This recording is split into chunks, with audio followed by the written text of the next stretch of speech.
हाँ, क्लास 11 के बच्चों गुड मॉर्निंग। देखिए आज अभी तक आपका वीडियो हमने जो बनाया है उसमें गद्य खंड का बनाए थे। तो गद्य खंड के बारे में आपको वहाँ तक पढ़ाए थे हमने, भारतवर्षोन्नत कैसे हो सकती है, और दूसरा पढ़ाए थे कि माँ का प्रभात वर्णन। ठीक, दो पढ़ाए तो मेरे दिमाग में आया कि हर मैंने 9, 10, 11, 12 में हम काव्य को ही चला रहे हैं। तो आप लोगों को मैं सोचा कि लाओ 11 वालों को भी काव्य पढ़ाना चालू कर दें, क्योंकि देखिए काव्य में आपकी कठिनाई है। गद्य में तो आप याद कर सकते हैं, उसी से छांट के लिखना रहता क्वेश्चन को, और इसमें जो है आपको काव्य में पढ़ना पड़ेगा। तो देखिए काव्य में सबसे पहले हम संत कबीर जी के बारे में बताएंगे कि संत कबीर का जीवन परिचय आप थोड़ा जान लीजिए। तो कबीरदास जी, देखिए मैंने बताया था आपको अभी जब हम पढ़ा रहे थे काव्य साहित्य का इतिहास, तुमने हमने एक बात बताया था कि कबीरदास जो है भक्तिकाल के कवि थे। तो भक्तिकाल को मैंने बताया था कि 2 भागों में बांटा गया है, सगुण भक्ति शाखा और निर्गुण भक्ति शाखा, 2 बताया था। और निर्गुण भक्ति शाखा में मैंने बताया था कि ज्ञान मार्गी और प्रेम मार्गी। निर्गुण काव्य धारा को बताया था कि ज्ञान मार्गी और प्रेम मार्गी और में बांटा गया है। और सगुण भक्ति शाखा को मैं बताया था कि राम भक्ति शाखा और कृष्ण भक्ति शाखा। यानी तो ये भक्ति काल के कवि थे, निर्गुण भक्ति काव्य धारा के कवि थे। यानी कबीरदास जी भक्ति काल के निर्गुण काव्य धारा के कवि थे, ज्ञान मार्गी शाखा के कवि थे। ठीक, तो जिसे मान लीजिए मेरा कहने का मतलब ये है कि कबीरदास के बारे में आप लोग अभी तक पढ़ते हुए आए ही हैं। कबीरदास के बारे में पता ही है कि कबीरदास जी का जन्म जो है यानी 1398 ईस्वी में काशी के लहरतारा नामक स्थान पर हुआ था। और यह एक ब्राह्मणी के गर्भ से पैदा हुए थे, और लोक लज्जा के डर से वह इनको लहरतारा नामक तालाब में इनको फेंक दिया था। और नीमा और नीरू नाम के जुलाहे उसी रास्ते से जा रहे थे और ये रो रहे थे। नीमा और नीरू इनको अपने घर लाए और इनका पालन पोषण किया और इनका नाम कबीर रखा। कबीर की पत्नी का नाम लोई था और इनके 2 पुत्र पुत्रियां थीं। एक का नाम कमाल और दूसरी पुत्र का नाम कमाल और पुत्री का नाम कमारी था। तो कबीरदास पढ़े लिखे नहीं थे। कबीरदास के बारे में लोगों का बहुत मत है, लेकिन ये मान के चलिए कि वह कबीरदास काशी में लहरतारा नामक स्थान पर ही इनका जन्म हुआ था। और इनके गुरु का नाम रामानंद जी थे। इनके गुरु रामानंद जी थे। रामानंद जी कबीर को अपना शिष्य नहीं बनाना चाहते थे और कबीर उनको गुरु मानते थे। एक दिन गंगा जी के घाट पे कबीर जाके उसी सीढ़ी पर सो गए, और रामानंद जी जैसे ही 4 बजे भोर में स्नान करने के लिए निकले, उनका पैर उनकी कबीर की छाती पर पड़ा और कबीर राम राम कहे, उनकी छाती पर पड़ा और रामानंद जी राम राम कहने लगे। कहे उठो बेटा, तुम्हें चोट तो नहीं लगी। और उसी दिन से कबीर को उन्होंने शिष्य मान लिया और कबीर उनको गुरु मान लिए। उनको गुरु मानते ही थे पहले। तो कबीर पढ़े लिखे नहीं थे, लेकिन उन्होंने भगवान को, जो निराकार ब्रह्म के बारे में इन्होंने बताया कि ईश्वर का कोई रूप नहीं है। वो हिंदू और मुसलमान दोनों इनके शिष्य थे, दोनों को ये मानते थे। बताया जाता है कि 1518 ईस्वी में मगहर में इनकी मृत्यु हो गई, क्योंकि कबीर दास निश्चल निर्गुण भक्ति काव्य के कवि थे।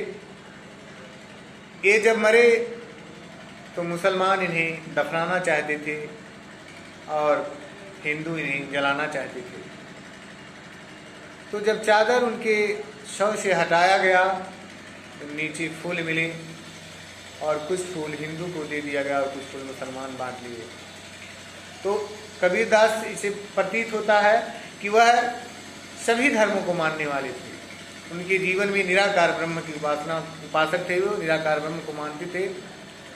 कबीरदास की रचनाएं, कबीरदास जो भी दोहा कहते थे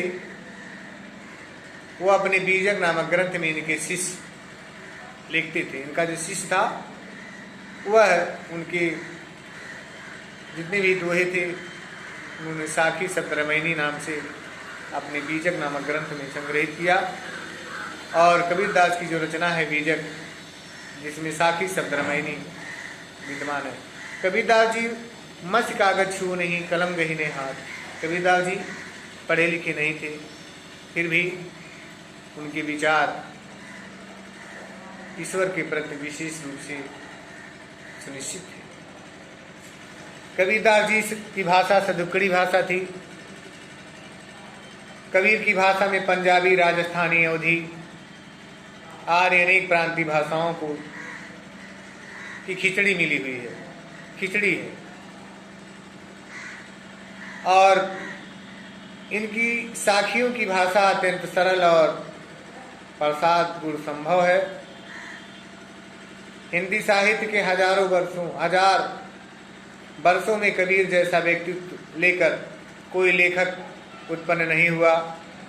महिमा में वह व्यक्तित्व केवल एक ही प्रतिद्वंदी जानता है, जिसका नाम है तुलसीदास।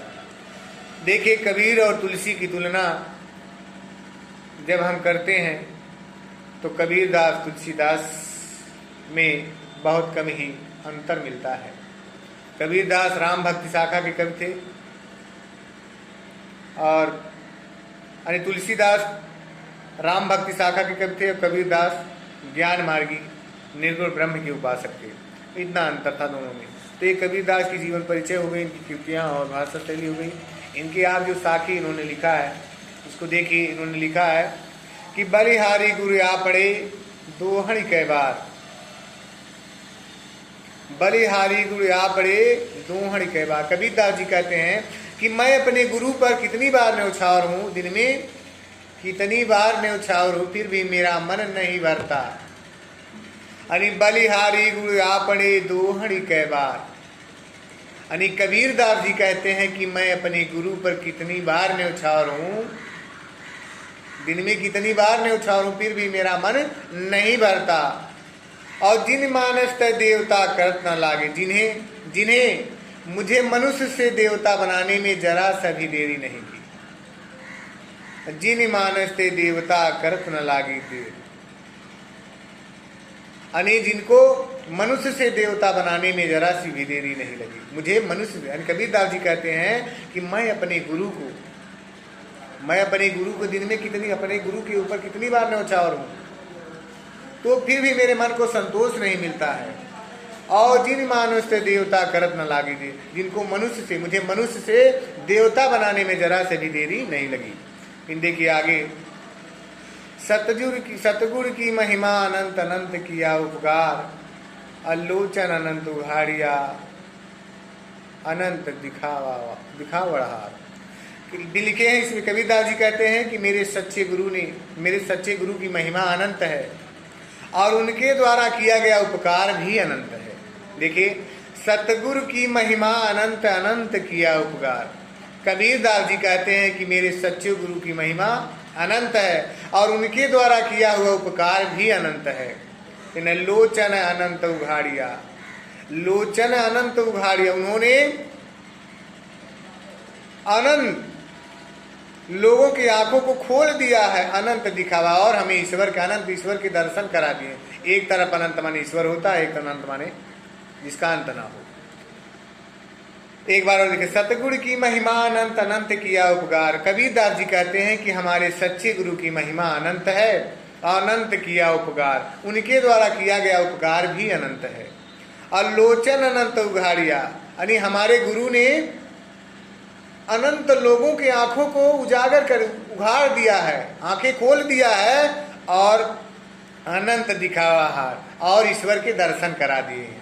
और इस अनंत माने यहाँ ईश्वर भी है, और ईश्वर का दर्शन भी करा दिए हैं। तो यह रहा आपका साखी और इनका जीवन परिचय। उसके बाद अगले वीडियो में फिर हम आपको पढ़ाएंगे। धन्यवाद। चलिए।